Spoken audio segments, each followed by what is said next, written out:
Hello student, हमारे YouTube channel SS study पर आपका स्वागत है। आज हम जो वीडियो लेकर के आ रहे हैं उसका मुख्य उद्देश्य है जो आपके आने वाली 23 अगस्त को विभिन्न न्यायालयों में आपके स्टेनोग्राफर और कनिष्ठ सहायक के पदों पर जो भर्ती परीक्षा यूके ट्रिपल एससी कराने जा रहा है, तो उसके प्रश्न कैसे होंगे उसका एक अनुमानित आपका हमने ये प्रारूप तैयार किया है टेस्ट सीरीज का। तो हमने उत्तराखंड से ये चीज शुरू करी है। तो आप लोग हमारे चैनल के साथ जो भी हमारे दर्शक हैं वो जुड़े हुए हैं, तो आप लोग हमें सब्सक्राइब कर लीजिएगा ताकि आने वाले समय में अगर हम इनकी सीरीज को चलाएंगे, इसकी टेस्ट सीरीज को यूट्यूब पर, तो उसका नोटिफिकेशन आपको मिलता रहे और आपके लिए ये इंपॉर्टेंट क्वेश्चन छूटे ना, क्योंकि ये सिलेबस तो कवर कर ही रहे होंगे आपका, साथ ही साथ आपको एक अनुभव भी दे रहे होंगे कि क्वेश्चनों को इस तरीके से सॉल्व करना है। तो आज हम उत्तराखंड से इस सीरीज को शुरू कर रहे हैं और आगे आप कमेंट करके बताइएगा कि आपको ये सीरीज कैसी लग रही है। अगर ये क्वेश्चन आपको बेहतर लगते हैं, एक पैटर्न अच्छा लगता है, तो आप हमें कमेंट जरूर कीजिएगा ताकि हम इसको आगे कंटिन्यू रख सकें। और आप जो लोग भी आपके टेस्ट सीरीज विभिन्न तरीके से जुड़े हुए हैं उन लोगों को लाभ मिल सके इस मटेरियल का। तो ये मैं सीरीज उत्तराखंड से शुरू कर रहा हूँ। उत्तराखंड राज्य आंदोलन की निम्नलिखित घटनाओं का आरोही क्रम बताइए। तो उत्तराखंड राज्य आंदोलन या स्वतंत्रता संग्राम के दौरान की जो घटनाएं हैं, पर्वतीय विकास परिषद, इसका गठन हुआ था 1969 में, यूपी सरकार ने करा था। कुमाऊं परिषद का कांग्रेस में विलय 1926। उत्तराखंड युवा परिषद का गठन हुआ था 1976 में और गणदेश सेवा संघ की स्थापना हुई थी 1938 में। कुछ राज्य आंदोलन है, कुछ स्वतंत्रता संग्राम की। तो आरोही क्रम कह रहा है तो कम से ऊपर की ओर जाते हैं। तो पहली घटना है इसमें 2, फिर उसके बाद 4, फिर उसके बाद 1, फिर 3। 2 4 1 3 इसका सही क्रम होगा 2 4 1 3, यानी कि सी इसका सही आंसर है। टेहरी नरेश नरेंद्र शाह से संबंधित निम्न कथनों पर विचार कीजिए। टेहरी नरेश नरेंद्र शाह ने 1920 में कृषि बैंक की स्थापना की टिहरी में, बिल्कुल सही है। राजधानी टिहरी में डाकघर खोला, ये भी सही है।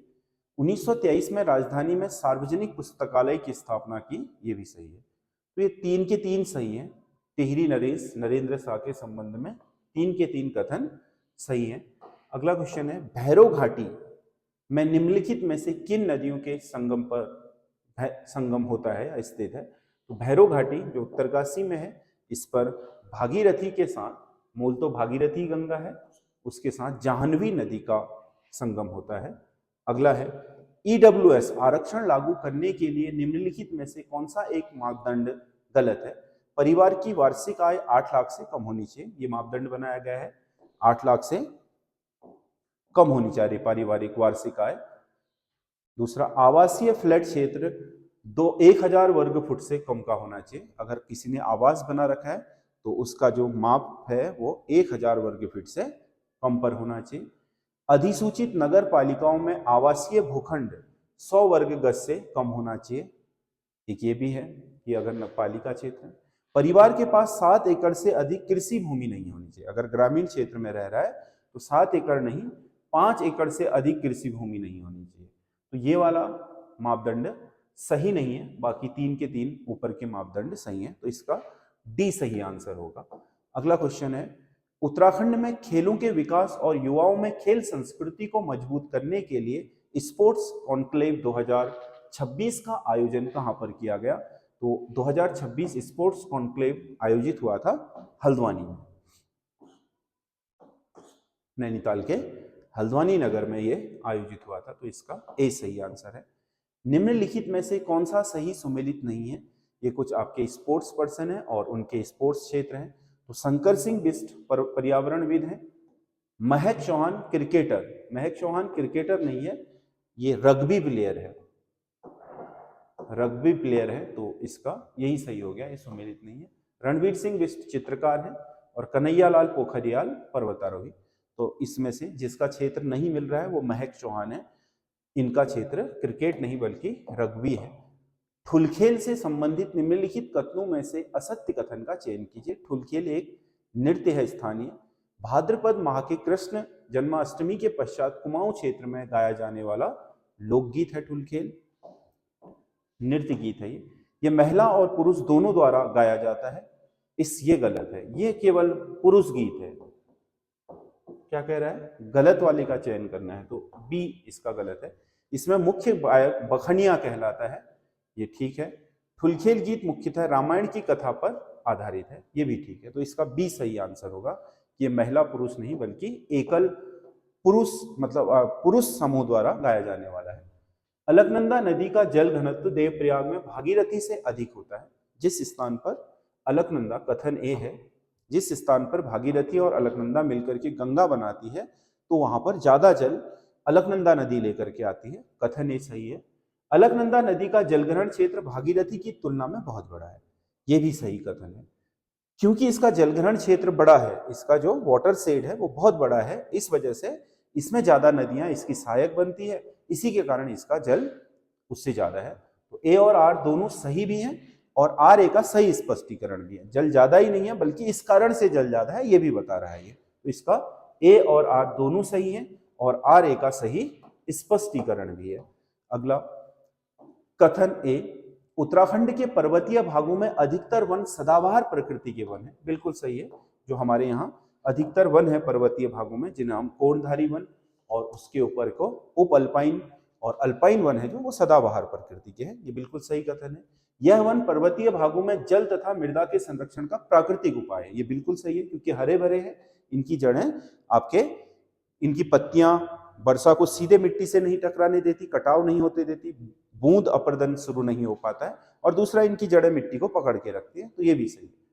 पर क्या ये इसका स्पष्टीकरण है कि उत्तराखंड में पर्वतों में अधिकतर वन सदाबहार वन है? तो ये वजह नहीं है। सदाबहार वन होने की वजह है यहाँ का जलवायु। उस जलवायु में जो आपके क्या है ताप है और यहाँ वर्षा की मात्रा है, इन सब कारणों से ये क्या है पर्वतीय वन सदाबहार वन है, न कि वो जल और मृदा के संरक्षण के कारण सदाबहार है। तो ए और आर दोनों सही है पर आर ए का सही स्पष्टीकरण नहीं है। दोनों सही है पर ये सदाबहार है ये वजह नहीं है, ये सदाबहार है ये वजह है कि वो बचा लेते हैं इनको, ठीक है। तो इसमें अगला क्वेश्चन है, नीचे दिए गए सूची 1 को सूची 2 के साथ सुमेलित कीजिए। इसमें कुछ मेले दे रखे हैं और उनका स्थान दे रखा है। तो इसमें भुवनेश्वरी देवी मेला है, भुवनेश्वरी देवी मेला पौड़ी में लगता है। कंडव मेला उत्तरकाशी के हरसिल में लगता है। जखोली मेला जौनसार भाबर में, और जाख मेला रुद्रप्रयाग में। तो ए का 2, 2 का 1, 3 का 4, 4 का 3, 2 1 4 3, 2 1 4 3, यानी कि डी इसका सही आंसर है। अगला उत्तराखंड एमएसएमई नीति 2023, एमएसएमई मतलब medium micro small and medium size enterprises, नीति 2023 के विषय में निम्नलिखित में से असत्य कथन का चयन कीजिए। अब इनकी परिभाषा भी बदल गई है, 50 लाख, 1 करोड़ और 10 करोड़ हो गई है एमएसएमई की जो परिभाषा है उस पर निवेश के आधार पर। असत्य कथन का चयन कीजिए, कह रहा उद्योगों को ट्रेडमार्क व पेटेंट कराने में 1 लाख रुपए तक की वित्तीय सहायता, बिल्कुल सही है। एमएसएमई में अगर आप अपने उद्यम का ट्रेडमार्क या पेटेंट कराते हो तो 1 लाख रुपए आपको क्या है वित्तीय सहायता मिलती है। महिला एसटी, एससी व एसटी दिव्यांगों के द्वारा नए उद्योग लगाने पर 5% का अतिरिक्त अनुदान है, जो सब्सिडी है वो इनको 5% की ज्यादा है, ये भी ठीक है। पर्वतीय क्षेत्रों में कृषि आधारित उद्योग लगाने पर मंडी शुल्क में 5 साल तक 5% की छूट है, ये गलत है। मंडी शुल्क में कोई छूट नहीं दी गई है। 2 ऊपर के सही है एमएसएमई में, तो 1 और 2 सही है, बाकी 3 असत्य है, केवल 3 असत्य है, तो ये आपका सी सही होगा। अगला प्रसिद्ध भारतीय शूटर और कोच जसपाल राणा, जिनका हाल ही में निधन हो गया है, उनका संबंध राज्य के किस जिले से है? जसपाल राणा का संबंध है उत्तरकाशी जिले के, मूल रूप से कहाँ के हैं जसपाल राणा? उत्तरकाशी के, भारत के, उत्तराखंड के नहीं, भारत के जाने माने आपके क्या रहे? शूटर रहे हैं। उत्तराखंड के पहले खेल रत्न भी यही हैं, और उसके अलावा वर्तमान में जाने माने क्या हैं? कोच है भारतीय जो शूटिंग टीम है उसके। और अपना भी इनका अगर ओलंपिक को छोड़ दो तो एशियन गेम्स हैं, कॉमनवेल्थ हैं, सभी में आपका गोल्ड है इनके पास। तो बहुत बड़े जाने माने खिलाड़ी थे और हृदय गति रुकने से निधन हो गया हाल ही में इसका इनका। केंद्र सरकार के वाइब्रेंट विलेज प्रोग्राम के तहत उत्तराखंड के कुल कितने सीमावर्ती गांव का चयन किया गया है? तो वाइब्रेंट विलेज जो आपके जिन्हें क्या करना है, वहाँ की संस्कृति का संरक्षण करके उन्हें पर्यटन हब के रूप में डेवलप करने और स्थानीय सुविधाओं का विकास करने के लिए जो वाइब्रेंट विलेज प्रोग्राम चलाया गया है उसमें उत्तराखंड के 51 सीमांत गांव को शामिल किया गया है जो उस तर्ज पर वाइब्रेंट विलेज की तर्ज पर डेवलप किए जाएंगे। निम्नलिखित में से किसने कहा था कि लोकमान्य गंगाधर तिलक के 4 बार दर्शन करने के उपरांत मानो उनकी 4 धाम यात्रा पूरी हो गई है? ये स्वतंत्रता संग्राम के दौरान बद्रीदत्त पांडे ने कहा था जब वो बाल गंगाधर तिलक से मिलने आपके कांग्रेस के राष्ट्रीय अधिवेशन में गए हुए थे। उत्तराखंड पंचायती राज संशोधन अधिनियम 2019, क्योंकि उत्तराखंड पंचायती राज एक्ट तो 2016 का है, ये संशोधन एक्ट है। चुनाव लड़ने के लिए अनिवार्य शैक्षिक योग्यता के संदर्भ में निम्नलिखित में से कौन सा एक युग्म सही सुमेलित नहीं है? तो इसमें सामान्य श्रेणी पुरुष 10वीं पास होना चाहिए, सही है। अनुसूचित जाति जनजाति महिला, अनुसूचित जाति SC ST महिला के लिए 8वीं नहीं है, 5वीं पास है, 8वीं गलत होगा इसका, तो यही युग्म सुमेलित नहीं है। अनुसूचित जाति जनजाति पुरुष 8वीं पास, ये ठीक है। महिला सामान्य श्रेणी 8वीं पास, ये भी ठीक है, तो B सही होगा इसका। अगला, भारतीय संविधान के अनुच्छेद 243 और उत्तराखंड पंचायती राज व्यवस्था के संदर्भ में निम्नलिखित को सुमेलित कीजिए। तो ये कुछ अनुच्छेद हैं जो संबंधित उससे जोड़ने हमने। तो इसमें 243C में है पंचायतों की संरचना, यानी कि पंचायत की संरचना कैसे होगी, 243C में है। 243D में पंचायतों में स्थानों का आरक्षण है। 243E में पंचायतों का कार्यकाल है और 243K में पंचायतों के लिए चुनाव निर्वाचन कौन कराएगा, यह है। तो इसका A का क्या है 2 और B का 4, C का 1, D का 3, 2 4 1 3, 2 4 1 3, यानी कि इसका D सही आंसर होगा। शिवालिक श्रेणी में स्थित प्रमुख दर्रों में से कौन सा सही सुमेलित है? शिवालिक के 4 दर्रे दे रखे हैं।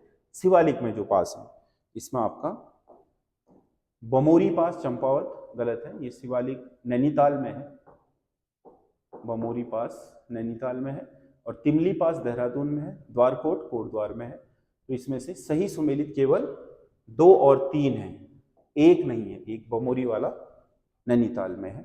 अगला, नारी शक्ति वंदन विधेयक 2023 के संबंध में सत्य कथन का चयन कीजिए। नंबर 1, यह लोकसभा में 19 सितंबर 2023 को पेश किया गया, बिल्कुल सही है। इसे 128वां संविधान संशोधन विधेयक, मतलब संविधान संशोधन नहीं, वो तो संविधान संशोधन तो अलग होगा उसका क्रम, है ना, संविधान संशोधन विधेयक अलग है कि हाँ इतने विधेयक आ चुके हैं, 128वां था, ये भी सही है। राज्यसभा से 21 सितंबर को पास हुआ, ये भी सही है। तो ये 3 के 3 सही है, 3 के 3 सही है इसमें, क्योंकि संविधान संशोधन विधेयक अलग चीज है, संविधान संशोधन अलग चीज है, क्योंकि विधेयक तो आ गए 128 मान लो, पास हुए हैं 106 ही, तो संविधान संशोधन तो माना जाएगा 106वां और संविधान संशोधन विधेयक माना जाएगा 128वां। विधेयक मतलब पेश करना, पेश करने के बाद कुछ पास भी नहीं हुए तो विधेयक पेश करने में तो चढ़ गए वो, इसीलिए विधेयक संविधान संशोधन विधेयक अलग है, संविधान संशोधन का क्रम अलग होगा। इसलिए आप देखते होंगे कई बार कंफ्यूज हो जाते होंगे कि संविधान संशोधन विधेयक तो दे रखा है 125 और संविधान संशोधन दे रखा है 103, तो इसका मतलब क्या है, संविधान संशोधन स्टेब्लिश हो चुका है, वो पूर्ण हो चुका है, इसीलिए 103 में रखा है। नंबर कौन सा था, 125वां। तो इस तरीके से आपका ये 2 अलग अलग चीजें हैं, इसको लेकर के कंफ्यूज मत होइएगा। अगला, निम्नलिखित में से कौन सा एक सही सुमेलित नहीं है? मनोहारी बुग्याल बागेश्वर में है, बिल्कुल सही है, और निजमुला घाटी चमोली में है, जोगाबाड़ी गुफा जोगाबाड़ी गुफा टिहरी में ना होकर के चमोली में है, तो सुमेलित यही नहीं है, सी वाला। बाकी गुलाब घाटी नैनीताल में है, ये भी सही है, तो सी सही नहीं है, बाकी सब सही है। कथन ए, उत्तराखंड में नई शिक्षा नीति के अंतर्गत सभी उच्च शिक्षण संस्थानों और विश्वविद्यालयों में छात्रों के लिए academic bank of credit ABC ID का पंजीकरण अनिवार्य कर दिया गया है, बिल्कुल सही है। सारे यूनिवर्सिटीज और कॉलेजेस में एबीसी आईडी बनाना अनिवार्य है। एबीसी आईडी एक डिजिटल लॉकर की तरह काम करता है, जो छात्रों के द्वारा विभिन्न पाठ्यक्रमों में अर्जित किए गए शैक्षणिक क्रेडिट को सुरक्षित रखता है, ये भी सही है। क्योंकि उसका पूरा डेटा है एकेडमिक्स का, इसीलिए यहाँ पर इस आईडी को खोल करके उसके पूरे संदर्भ को, उसके पूरे आपके इतिहास को देखा जा सकता है, इसीलिए ये लाया गया है। तो ए और आर दोनों सही भी हैं और आर ए का सही स्पष्टीकरण भी है। तो ये आपके उत्तराखंड के क्वेश्चन थे। आपको कैसे लगे आप कमेंट करके जरूर बताइएगा और हमारे साथ जुड़ जाइए आगे की तैयारी के लिए, क्योंकि हम लगातार आपके लिए चीजें लाते रहेंगे। कमेंट करके आप जरूर बताइएगा। धन्यवाद।